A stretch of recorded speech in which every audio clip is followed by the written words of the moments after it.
Hello, and welcome back to Weird on the Rocks. This is a podcast that explores the weird, unusual, strange, and unexplained, all while getting our drink on. I'm your host, Katie. So today I'm going to be talking about something that has been all over the news and internet recently, and that is Area 51. But before we get into it, I want to give a little quick shout out to my friend Nolan. Nolan is 6 years old, and he's a big fan of the show. He actually recently asked me if I could do another Alien episode, and of course I said yes, because how can you say no to a 6-year-old? So this one's for you, Nolan. I hope you like it. So unless you've been hiding under a rock, you have most likely heard of Area 51.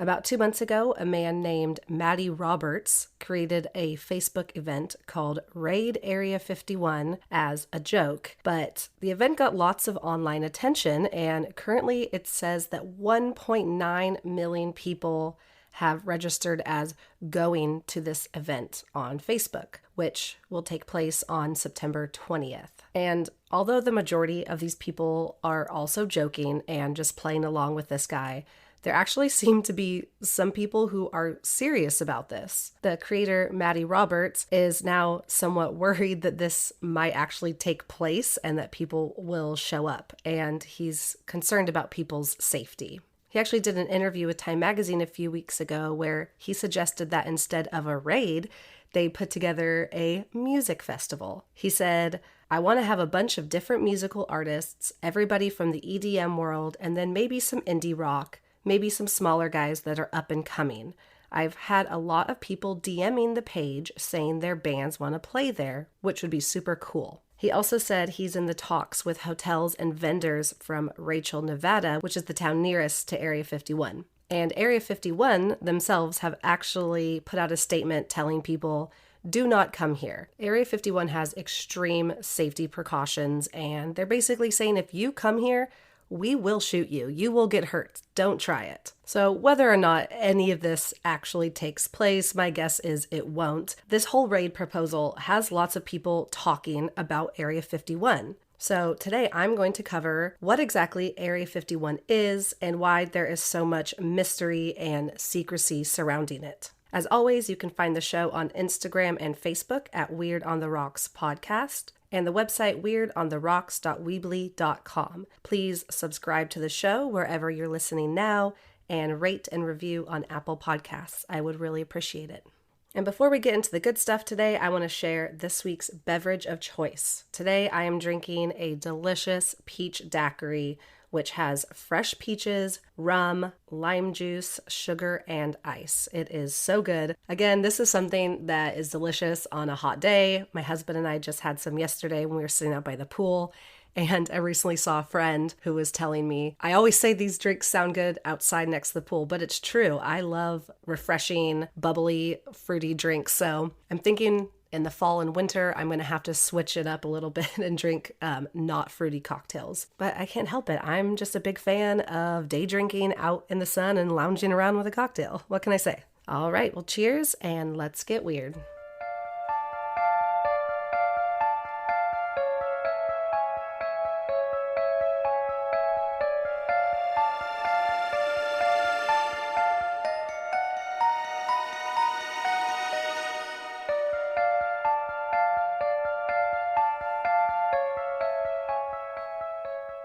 Area 51 is the common name of a highly classified United States Air Force facility and is located within the Nevada Test and Training Range. Officially, the facility is called Homey Airport or Groom Lake. The area is about 80 miles from Las Vegas, and the nearest town is Rachel, with a population of less than 100 people. The Air Force acquired the site in 1955, primarily for flight testing the Lockheed U-2 aircraft. The original base was 6 by 10 miles, but is now incorporated into an area measuring 23 by 25 miles and is called Groom Box. The perimeter of the base is marked by orange posts and patrolled by guards in white pickup trucks and camouflage fatigues. The guards will not answer questions about their employers. However, according to the New York Daily News, there are indications they are employed through an independent contractor. Signs around the base perimeter advise that deadly force is authorized against trespassers. Technology is also heavily used to maintain the border of the base. This includes surveillance cameras and motion detectors. Some of these motion detectors are placed some distance away from the base on public land to notify guards of people approaching. In 2015, no drone zone signs were also put up. Without authorization, you can get to the front gate warning signs for the base. However, it is said that the actual base is 15 miles from that front gate. Although details of the facility's operations are not publicly known, the Air Force says it is an open training range and it most likely supports the development and testing of experimental aircraft and weapons systems.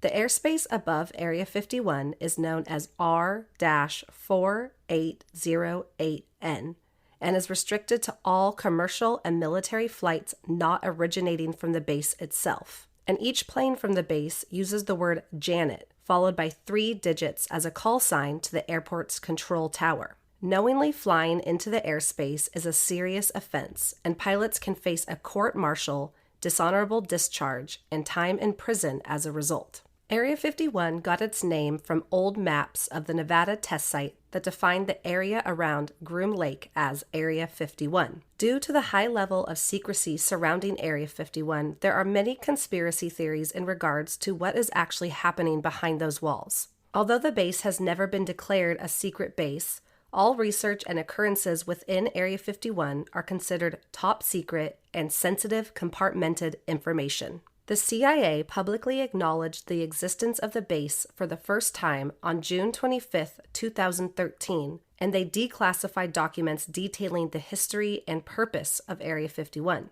Since 1955, numerous aircraft tests have been done in the area. The CIA first used the area for Project Aquatone, which developed the Lockheed U-2, which is an American single-jet engine, ultra-high-altitude reconnaissance aircraft operated by the Air Force. The dry lake bed made the perfect landing strip for test flights. The designer of the aircraft, Kelly Johnson, started to refer to the area as Paradise Ranch in hopes of attracting workers to the area. Over the course of a few months, the ranch began to grow, eventually housing a movie theater and volleyball court for employees. In 1959, Project Oxcart was established on the base, which included anti-radar studies and aerodynamic structural tests, as well as work on the Lockheed A-12, another reconnaissance aircraft.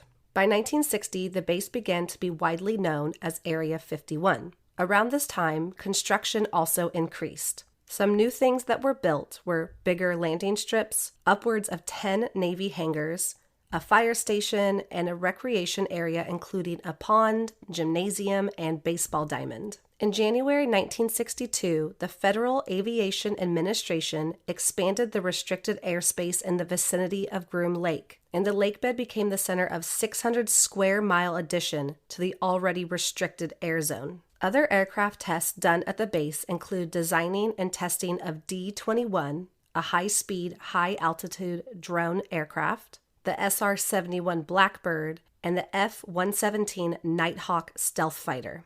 However, many believe that Area 51 is used for more than aircraft testing. For decades, there have been rumors and speculations that Area 51 is purposely hiding top-secret operations from the public, and specifically, operations dealing with extraterrestrials. The beginning of these speculations began 72 years ago in Roswell, New Mexico. In 1947, an unidentified flying object, or UFO, crashed at a ranch in Roswell, New Mexico. Immediately, speculation began that this object was a flying saucer with aliens inside. Believers in this theory claimed that the aliens in charge of navigating the ship were probably injured in the crash and kept by the government or military to study and conduct tests on. 8 years after the crash in Roswell, Area 51 was established. It is widely believed that the wreckage from the crash in Roswell, as well as the aliens themselves, were moved to Area 51 to be studied there.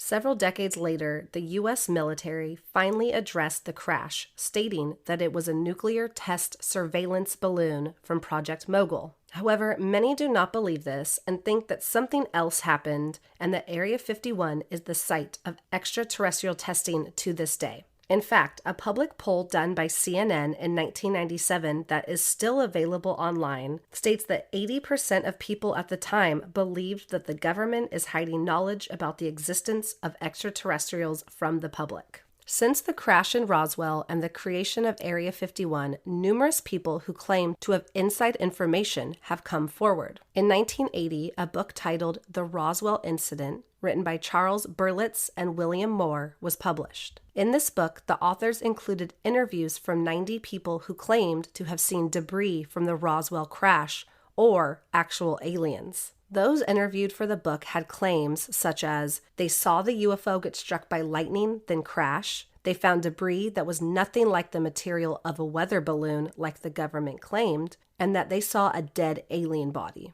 11 years later, in 1991, the book UFO Crash at Roswell was written by Kevin Randle and Donald Schmidt, which included 100 new witnesses, including several who claimed to have seen an alien autopsy being performed. By 1994, there were so many different rumors and theories surrounding the Roswell crash and Area 51 that researchers decided to hold a conference to try and sift through the evidence. The Center for UFO Studies and the Mutual UFO Network, which are two leading UFO societies, conducted more interviews. They decided that they disagreed with the findings put forth by these books. They concluded that the stories from the so-called eyewitnesses varied too much and that nobody could provide any tangible, hard evidence of ever seeing anything. They believed that these people were simply repeating the claims of others and that all of their information would be considered hearsay in a court of law.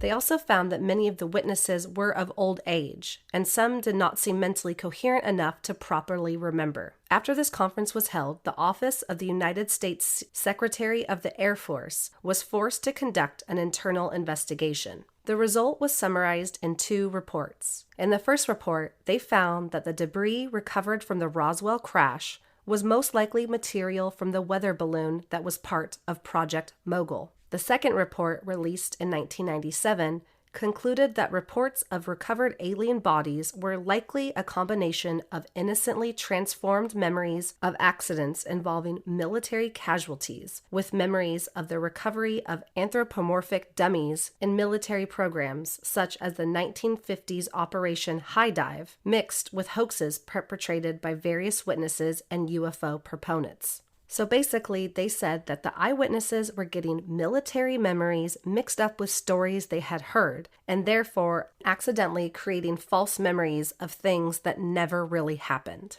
However, there is one man who has come forward to talk about his experience working at Area 51 that has many people questioning the truth. His name is Bob Lazar, and if you're interested in alien life or UFOs at all, you have most likely heard this name. Bob Lazar, who was born in 1959, grew up interested in engineering and pyrotechnics. As a teenager, he built jet engines and attached them to his bike, and he even built a particle accelerator in his bedroom so he could produce chemicals for his homemade hydrogen-powered Corvette. He claims to have studied physics at MIT and worked at the Mason facility at Los Alamos National Laboratories, where he says he was approached to come work at a secret facility. In May 1989, the then 30-year-old Lazar appeared in an interview with investigative reporter George Knapp on Las Vegas TV station KLAS under the pseudonym Dennis. With his face blurred, he discussed his supposed employment at S4, a subsidiary facility he claimed exists near Area 51.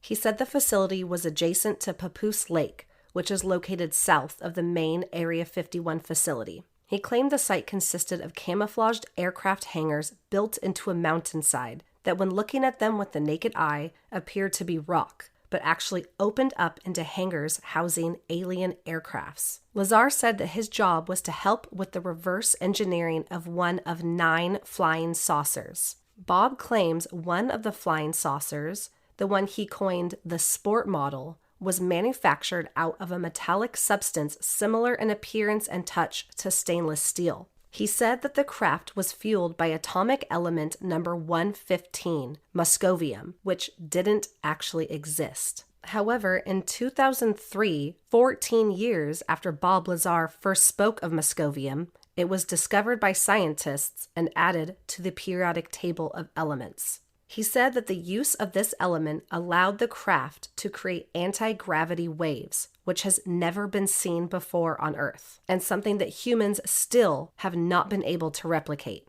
In the interview, Lazar says, "This technology doesn't exist at all." He compared working on this craft to bringing a nuclear engine to people from the Victorian era. They wouldn't even know what they were looking at and wouldn't be able to do much with it. He explained that the craft he worked on looked like a half of a basketball on top of a plate and opened from the top. He said the inside was smooth with no lines, seams, or corners. There were several small seats carved into the inside made for very small beings, and that the people working on the craft referred to them as the kids, although he never saw any of these beings. Lazar also described a hand scanner that was used on employees to gain access to the S4 site. He said it was a device that used metal lines to scan the bone density and bone size and distance in your hands, which is different for every person and more accurate than using fingerprints. At the time, this claim was met with great disbelief because this technology Lazar spoke of wasn't real. However, when being interviewed again in 2017 for the documentary Bob Lazar, Area 51 and Flying Saucers, on camera Lazar was shown a recent declassified photo of a military hand scanner that was similar to his description in 1989. Lazar was stunned and said it was exactly like the device he saw and that he hasn't seen anything similar since working at S4 in the 80s. Lazar also claims that while working at the base, they did routine test flights of these crafts, which always took place late Wednesday nights. And there are numerous eyewitnesses who claim to have seen strange lights flying near Area 51 on Wednesday nights. But just as there are many who believe Bob Lazar and his story, there are many who have also discredited him. Lazar claims to have gone to MIT, although there is no record of him ever attending the school. He also claims to have worked at Los Alamos National Laboratories, which cannot be confirmed either, although George Knapp, who interviewed him in 1989, was able to find Bob's name on an internal phone book for the Los Alamos Laboratories. Bob Lazar believes that his records from MIT and Los Alamos have somehow been erased because the government does not want the public to believe him. During Lazar's original interview in 1989, he said the reason he came forward with this information was because he believed it to be a crime against the American people and scientific community to keep such information a secret, and that the public should know the truth. Now, in recent years, Lazar does interviews without blurring his face and he uses his real name. He says he has no ulterior motives to lie about what he was working on in the 80s, and if anything, his decision to come forward with this information changed his life for the worse. Lazar has been subject to 2 FBI raids, one which came just a day after filming a secretive conversation with director Jeremy Corbell while filming the 2018 documentary. Lazar says that the previous day's conversations, which took place in the woods and can actually be seen in the documentary, was directly mentioned by 2 FBI agents the next day during the raid, causing Lazar to believe that he was being watched. He believes that these raids are trying to find secret information about Element 115, although both raids have found nothing. Lazar told Newsweek he agreed to do the recent documentary because he'd noticed increasingly inaccurate information about himself in print publications. He says he's not aiming to prove his story 100% true, though he knows it is. He's just trying to set the record straight. He has also explained that he is releasing public information as a kind of insurance, so that if something bad ever did happen to him, that the public would be aware of who he was and the information he had. Lazar now owns and operates United Nuclear Scientific Equipment and Supplies, which sells a variety of materials including radiation sensors, radioactive ores, non-radioactive elements such as pure silicone, powerful magnets, and other scientific equipment such as aerogel, as well as a variety of lab chemicals. If you're interested in learning more about Bob Lazar and his story, you can watch the documentary Bob Lazar, Area 51 and Flying Saucers, which is available on Netflix, or listen to his interview on the Joe Rogan podcast that came out in June. Lazar has always stuck to his story and has remained consistent about the details since his first interview in 1989. And although many think he is making all of this up for fame or money, he has definitely drawn attention and publicity to Area 51, causing many to question what is really happening behind those secretive walls and camouflaged guards. Among the belief that the remains of the Roswell crash and injured aliens are being studied at Area 51 and the claims brought forth by Bob Lazar, there are even more conspiracies surrounding Area 51. Some believe it is actually a meeting place for humans and extraterrestrials, including President Dwight Eisenhower's great-granddaughter Laura saying he met with extraterrestrials during his presidency. Some believe the area is a testing site for exotic energy weapons or the development of weather control, and others even believe the site is used for teleportation and time travel technology. Whatever really lies behind the perimeter of Area 51, whether it be something radical like testing alien spacecrafts and studying alien bodies, or something mundane like testing out new airplanes, the government is trying to do all they can to keep the public out and uninformed. So I'm not really sure what I believe when it comes to Area 51. I definitely believe in aliens, and I think aliens have visited us in some form or another, and they may be still here. Who knows? I think that whatever is going on in Area 51, the government doesn't want us knowing, and there's obviously a reason for that. Or maybe there's literally nothing going on there, and they want us to think there is, and there's a reason for that too. I think there once was something happening there and it got a lot of attention and they moved everything. And now Area 51 is actually empty and is just a distraction.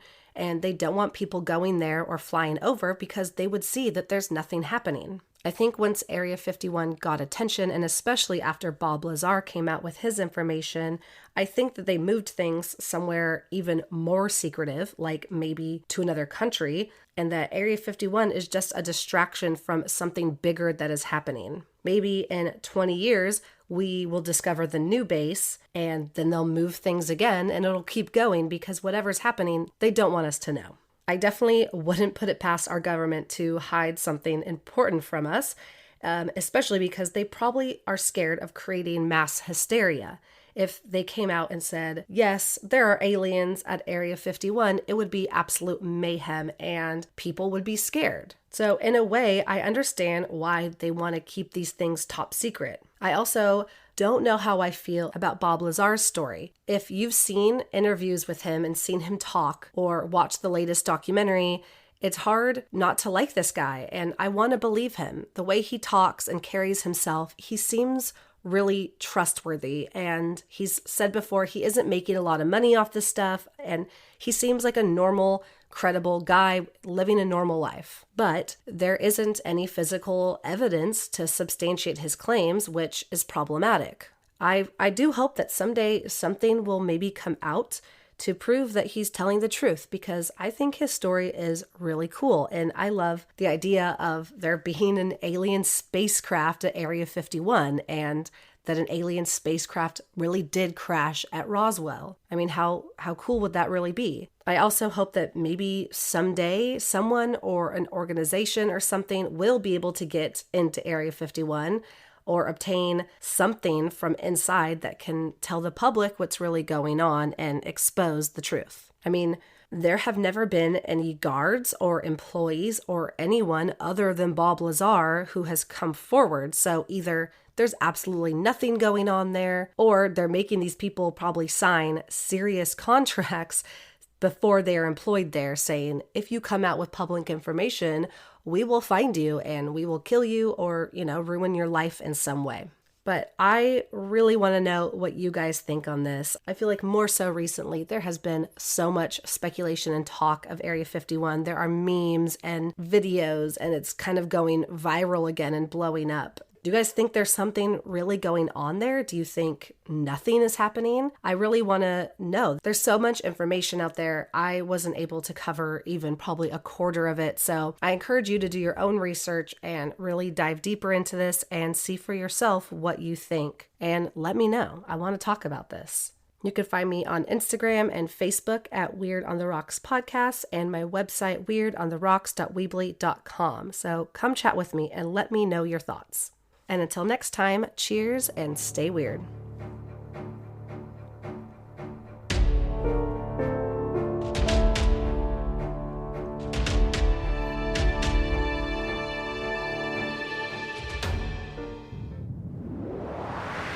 That was a Titancast episode.